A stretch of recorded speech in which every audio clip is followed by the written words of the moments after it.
গত বছর ঈদুল আজহায় মুক্তিপ্রাপ্ত সিনেমা প্রিয়তমা, যা হয়েছিল বাম্পার হিট। ইমোশনাল ধাঁচের এই সিনেমা মন জয় করে নিয়েছিল কোটি কোটি ভক্তের।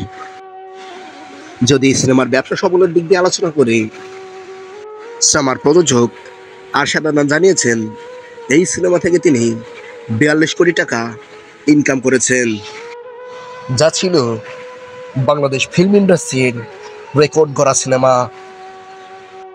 রাজকুমার সিনেমা এই বছরে মুক্তি পায় পবিত্র ঈদুল ফিতরে। এই রাজকুমার সিনেমা রেকর্ড করতে না পারলেও 26 কোটি টাকা ইনকাম করে নিয়েছে। বর্তমানে রানিং সিনেমা তুফান, যা জনপ্রিয়তার তুঙ্গে এখনো। বাংলাদেশের প্রত্যেকটা হলে হলে হাউসফুল চলছে এই তুফান সিনেমা। শুধু বাংলাদেশেই নয়, বাইরের দেশেও অনেক সিনেমা হলেই তুফান হাউসফুল যাচ্ছে। মাত্র এই কয়েকদিনেই তুফান সিনেমা ইনকাম করে নিয়েছে 35 কোটি টাকারও বেশি। তবে সুপারস্টার শাকিব খানের দাবি এই সিনেমা 50 কোটিতে পা রাখবে। তো বন্ধুরা, সব মিলিয়ে যদি ধরতে যাই, তাহলে তার এই 3টে সিনেমা মিলে 100 কোটির উপরে টাকা লুফে নিয়েছে।